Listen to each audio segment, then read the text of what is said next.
Drake was the first real boss in the anime. He showed up out of nowhere, obliterated every trainer he faced, and reminded us that OG Dragonite was a problem. I'm talking speed, power, and this thing had like 10 moves. Even Lance was watching that like, yeah, that's not legal. No wonder he got depressed waiting for a worthy challenger. Then he disappeared, not because he lost, but because the story wasn't ready for a beast like him. And the writers finally bought enough time to continue the real plot.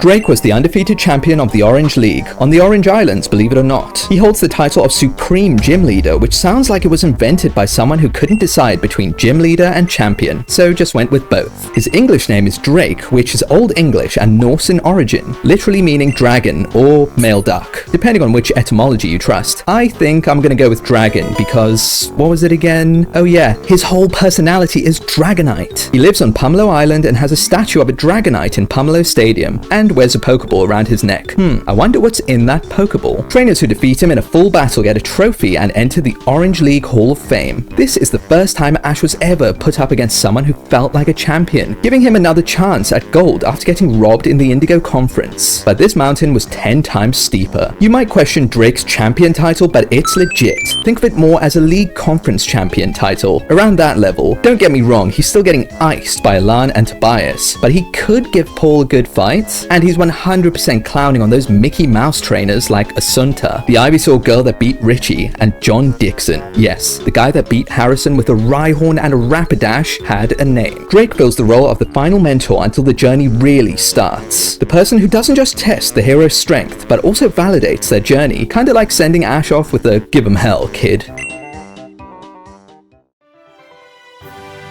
After getting 4 badges by noodling around on the Orange Islands, Ash and crew are on the way to battle Drake, where they witness a Dragonite getting ready to whoop the next trainer it battles. At registration, the assistant gives the crew a quick intro and tour of the Hall of Fame. Ash almost has a heart attack when he finds out the battle is 6 versus 6, which makes us realize that he's really lacking for a guy that wants to catch 'em all. There are also a billion Dragonite statues around, and the assistant reveals that Drake's Dragonite is the reason nobody has beaten him. Meanwhile, Drake is standing alone in the stadium, staring at the sky, wondering when a handsome prince will defeat him and save him from the curse of being undefeated. You know, first world problems. This is in line with his Japanese name, which is Yuji, meaning courageous, portraying courage for a man who sat on an island and waited, undefeated, fearless of and even hoping for the toughest challengers. Team Rocket turn up right in front of him and demand his Dragonite. He tells them to apply online or get blasted, so he blasts them. The next day, Ash meets Drake, who seems to be like 7 feet tall, and they get down to battle. Without nostalgia inflation, this battle is one of the best extended battles the original series ever produced. And I'm not gonna lie, better than some of the newer battles too. Not gonna name names, Leon versus Diantha. First up is Pikachu versus Drake's Ditto. So, Pikachu versus Pikachu. This is the most uneventful battle ever. They just fire off electric attacks at each other and nothing really happens until some rocks break. And Pikachu gets hurt while Ditto plays the field. They clash again and Pikachu realizes he's the mascot of the franchise. And quickly, Electric Tail smacks Ditto for the win. That's not even a move, by the way. Onix comes out next, and Ash notices the lack of sprinklers and suddenly starts caring about type matchups, so sends out Squirtle. Onix digs and Ash is like, what? Where did it go? It's in the ground. Or maybe he went to sub to my channel because he's been enjoying the video so far, which is what you should do. Let's aim for 1,500 by the end of the month, and I know with your support we can definitely do it. Ash panics and keeps trying to get Squirtle to run into the water, but it's slow as hell. It gets rocked and trapped, and Ash remembers he has a built-in sprinkler system called Hydro Pump, and ruins Onix's day. But that's not enough, so he skull bashes him for style points. Drake sends out Gengar, and he just had to say, you don't stand a ghost of a chance, which is a tradition in animes across the world. And you don't stand a ghost of a chance. Ash sends out Tauros and tries to end it quick with Fissure. Gengar remembers that he has Levitate. Rest in peace, and dodges it before confusing Tauros into bashing rocks. So Lapras comes out and they go for a massive clash with Nightshade and Ice Beam, resulting in a double knockout. The announcer points out it's the first time anyone has taken out 3 of Drake's Pokemon. Then he starts fiddling with his Dragonite Pokeball because apparently he doesn't give a crap about the rest of his team. The battlefield changes at the halfway point and Venusaur and Tauros clash heads. And Ash has a big brain play. If you can't push it over, just throw it into space. With the power of cartoon physics. Venusaur just flips flips over like a fried egg mid-air and solar beams him, and somehow Tauros is still standing. Venusaur resorts to tickling, which doesn't work, so he smacks Tauros across the face. And you know what happens when Tauros sees red. Pokemon start dropping like flies. Wait, how did Venusaur get back to the ground unscathed after being launched into the clouds? Anyway, Electabuzz is up next versus Bulbasaur, and they go blow for blow, until Electabuzz Thunder Punches Bulbasaur, paralyzes him, and since when did that mean Bulbasaur's unable to battle? Well, it looks like Ash is down another one. Charizard comes out, and this announcer says that it's a wise choice by Ash. Last I checked, Electabuzz is going to be buzzing that flying half of Charizard. Charizard starts off tanking a Thunder Punch and Thunder, interesting strat, then fires an Ember while Drake is like, Ember? Damn, his level is higher than I thought.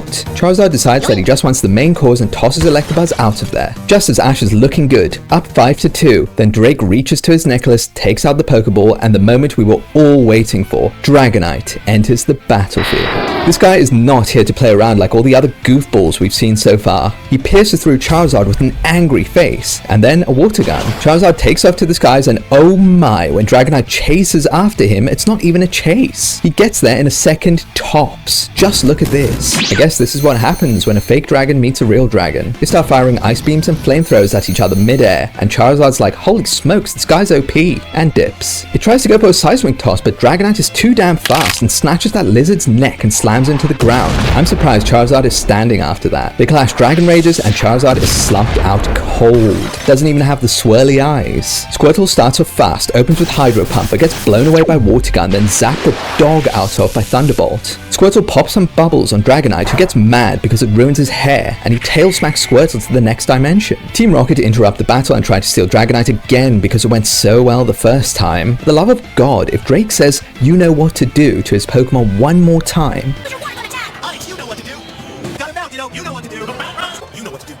I'm gonna start seeing red, and then we'll have a real problem. I don't care, even if Dragonite does know what to do. And it seems he does. Tauros comes out and ends up locking horns with Dragonite after tanking a body slam. Ash used the soft sand battlefield to soak up some of the impact. Master level calculations. Tauros tosses Dragonite away, then gets zappadoodled until it gives out.